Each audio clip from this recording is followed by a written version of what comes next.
Fala, craque, um abraço para você, para todo mundo ligado na Rádio Bandeirantes. Estamos a caminho de Ribeirão Preto, chegando na cidade em que o Corinthians vai disputar o jogo de amanhã contra a equipe do Red Bull Bragantino, justamente pela Copa Sul-Americana. O Corinthians que não tem boas notícias envolvendo alguns dos seus jogadores.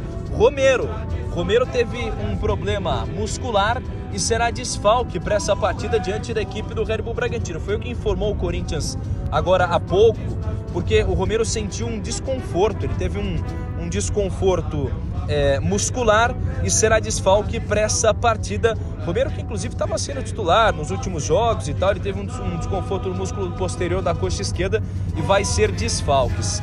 A tendência é que o técnico Ramon Dias faça mudanças na equipe para esse confronto. Além disso, o Igor Coronado, que estava suspenso no último jogo contra o Bragantino no sábado pelo Brasileirão, volta a ficar à disposição e pode ter uma nova chance como titular.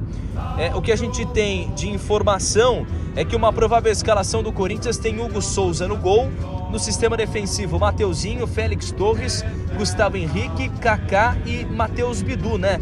Pensando aí em 3 defensores, além de Ranieri, Charles e Igor Coronado, Giovani e Thales Magno. Essa é a provável escalação do Corinthians, que tenta se movimentar no mercado da bola, porque o clube ainda não tem nenhuma contratação fechada e almeja aí ter alguns atacantes. A informação aqui da Rádio Bandeirantes é que o atleta Gonzalo Plata, que pertence ao Al Sadd do Catar, foi sim, de fato, alvo de negociações com o Corinthians, mas até então não houve uma negociação concretizada.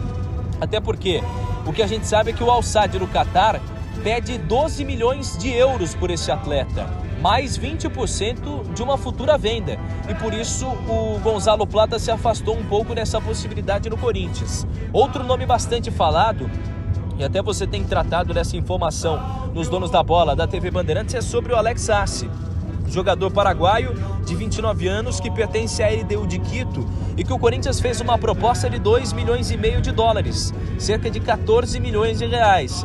Mas não houve avanço na negociação porque a LDU não quer se livrar desse jogador. A LDU já tem ali como o mercado de compras, o mercado das transferências para a possibilidade de registrar jogadores. Esse mercado está fechado e por isso ela não quer de maneira alguma se livrar do artilheiro do clube na temporada. São 21 gols, né? O Alex Arce, que despontou um pouco tardiamente na carreira, é um atleta que teve que trabalhar como ambulante, vendedor ambulante no passado, com 25 anos. Até há 4 anos ele estava trabalhando como ambulante. E aí aos poucos foi crescendo na carreira. Então o Corinthians está mirando esse jogador, está longe do Gonzalo Plata e trabalha para ter o volante Cuejar. A situação sobre o Cuejar no momento é: o atleta, o volante, é sim sondado pelo Corinthians, mas o Corinthians não quer pagar os 4 milhões de dólares exigidos pelo Al-Shabaab da Arábia Saudita. Então o Cuejar está tentando romper contrato porque ele quer jogar no Corinthians. Não há nenhuma concretização da negociação, não há ainda nenhuma nova proposta. O que é trabalhado no momento é com a possibilidade do Cuejar rescindir o contrato com o Al-Shabaab da Arábia Saudita. O Corinthians, que é o 17º colocado no Campeonato Brasileiro. São 21 pontos em 22 partidas. Tem mais jogos disputados do que pontos conquistados. E a conta, neste momento, ela é bastante preocupante, porque tem ainda mais 16 jogos pela frente. E segundo os matemáticos aí, o Corinthians precisa pelo menos vencer a metade desses jogos, né? Precisa pelo menos vencer 8 partidas para ficar um pouco mais tranquilo, um pouco mais de boa com relação à classificação. Porque apesar de ser o 17º, ele tem menos jogos que o próprio Fluminense, que está atrás com 1 ponto de diferença, tem menos partidas que o Cuiabá com 2 jogos a menos. Isso obviamente preocupa ao Corinthians, preocupa a comissão técnica do Ramon Dias. Estamos de olho em tudo que envolve o Corinthians e este jogo contra o Bragantino em Ribeirão Preto. Grande abraço, craque! Vamos lá então, Pedro Ramiro com todas as informações em relação aí ao Corinthians. Vamos deixar bem claro, né? O Corinthians foi trucidado pela administração passada, pelo André Sanches, pelo Duílio, pelo Roberto de Andrade, pelo Mário Gobi, e aí a situação, o caos chegou. Uma hora ou outra ganha um joguinho aqui, um joguinho ali, a torcida fica felizinha, eu também fico, você classifica na Copa do Brasil, parece que tudo... Não tá. E vou dizer mais, hoje o Augusto Melo não viajou para Ribeirão Preto para ficar hoje na reunião dos conselheiros que acontece hoje, né? O Corinthians tem 2 jogadores contratados já, que eu sei, mas eu não sei, eu sei que tem 2 jogadores já, eu não sei quem são. Eu não sei quem é os jogadores. Só sei que tem 2 jogadores já que tá firme e forte. Já tá certinho, eu não sei quem é. Também não sei qual posição. Agora, o que acontece em relação politicamente, isso cai em tudo aí, ó. Como é que pode um Igor Coronado ganhar 2 milhões por mês e ele não ir pro jogo? Ele nem foi pro jogo. Eu pensei que ele tava na reserva, ele nem foi pro jogo. Como é que pode esse cara, Pedro Raul, ganhar 500 pau por mês, 5 anos de contrato e o cara não jogar? Como é que pode o Romero ser o cara que vai de novo tirar o Corinthians do rebaixamento? Agora fica na esperança do Hugo. Se não fosse ele, quando estava 1-0, aquela bola do Elinho seria o segundo gol. Como é que pode o time que contrata o menino Thales Magno na sexta-feira, ele já joga no sábado à noite? E ele que faz o gol ainda. É time de várzea agora. É time de feira. Como é que um time como o Corinthians e esses jogadores que estão aí, como é que vocês não têm a capacidade de buscar isso? Como é que vocês não sabem isso? Como é que vocês não têm a ideia disso? Como é que vocês não sabem disso? Como é que vocês não têm a ideia que vocês vão rebaixar? Porque o Corinthians, de 16 jogos, o Corinthians tem 21 pontos. O Corinthians precisa de mais 23, para fazer 44. Meu irmão, sabe quantos pontos o Corinthians fez fora de casa? 5 pontos. 5 pontos, uma vergonha. Sabe qual era a força do Corinthians porque não caiu nesses últimos anos? Era a Neoquímica Arena. Sabe quantos jogos tem? 7 empates, 3 derrotas, 3 vitórias e 1 derrota. Sabe quantos pontos fez? 6, 9, 10, 11, 12, 13, 14, 15, 16 pontos. 16 pontos.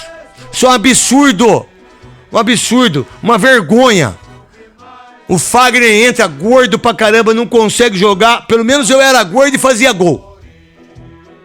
É absurdo que esse jogador, Igor Coronado, Pedro Raul, Matheus Bidu, Hugo, Félix Torres, é uma vergonha. E aí, a cada jogo é um passo pra segunda divisão. Do jeito que estão fazendo, é um passo pra segunda divisão. Não tem conversa. É um passo pra segunda divisão. É isso que vai acontecer. Não tem conversa. É isso que vai acontecer. Ou tome uma atitude em relação ao que está acontecendo de verdade. Vamos supor que ganhe o jogo do Bragantino hoje. O que merece? O que refresca pro brasileiro? Absolutamente nada. Vamos lá. O Grêmio não perdeu pro Corinthians? Em casa. Quanto que o Grêmio foi fora de casa? 3-1 contra o Cuiabá. Corinthians, empatou com o Juventude. Empatou com o Cuiabá. E empatou com o Bragantino. Era 9 pontos. Ganhou 3 só. Isso dentro de casa. O Corinthians vai cair pra Série B. E quem fez isso? Andrés, Duílio, Augusto, todos eles juntos. Todos eles. É 4 preparador físico que foi embora, é médico, é fisioterapeuta, é todo mundo. É financeiro, é jurídico. Meu irmão, essa é a visão. Essa é a visão. Que me desculpe os corintianos, mas se o Corinthians não tiver um choque de realidade agora, vai cair para a segunda divisão. Paulo do Vale e Gustavo Soler. Só pra gente colocar, né, os próximos jogos do Corinthians e ver que essa maratona é insana e complicada pro Timão, né? Além dos jogos contra o Bragantino na Sul-Americana amanhã e terça-feira que vem no Brasileiro. Sábado pega o Fluminense no Maracanã, o time também tá na zona de rebaixamento. Depois tem o Fortaleza lá em Fortaleza, com o Leão do Pici podendo assumir a liderança do Campeonato Brasileiro. Dia 1º de setembro, aniversário do Corinthians, tem o Flamengo na Neoquímica Arena. Só isso. Com o Flamengo também lutando pela liderança. E aí... Mas você quer que eu fale uma coisa sobre esses jogos? O Corinthians sempre joga diferente contra time maior. Tô dizendo que contra o time pequeno ele tá perdendo tudo. É uma coisa assim, se a gente colocar agora, vamos nós três aqui só, sem ninguém tá escutando. Bota o primeiro jogo aí, Fluminense e Corinthians. Isso. Pra mim, Fluminense, pra você. Fluminense. Pra você. Fluminense. Olha o Fluminense do jeito que tá. O segundo jogo, Fortaleza. Aonde? Lá. Fortaleza. Beleza. Fortaleza. Mas a gente falou isso naquele jogo do Fortaleza, o Corinthians quase ganhando Fortaleza lá. Lembram disso? Uhum. Mas vamos lá, o outro jogo. Flamengo. Aniversário do Corinthians em casa. Flamengo pra mim, pra você. Flamengo. Mas o Corinthians pode ganhar. É muito louco isso. Mas isso pode acontecer. Vamos lá, qual é o outro? Do jeito que tá, é capaz de conseguir um empatezinho ali com Sabe? o Flamengo. Só Aí que você tem o Botafogo fora. Lembra quando a gente falou que ia perder Botafogo? O Paulinho foi lá, jogou muito e ganhou do Botafogo, acho de 3-1, não sei se foi 3-1. Lembra disso? Sim. Então o Corinthians, nesses momentos, eu acredito mais do que no Juventude, no Cuiabá e do que no Bragantino, sacou? E aí depois... E aí vem a covardia do treinador, covarde. Covardia, botar 3 volantes pra jogar, 2 homens abertos. É covardia do treinador que ganha uma fortuna. E aí? Depois dessa pauleira tem um Atlético Goianiense, só que é em casa. Então, aí a chance de se eu tenho mais complicar- medo do Atlético Goianiense do que do Flamengo. Essa é a grande verdade. A gente vai pro break.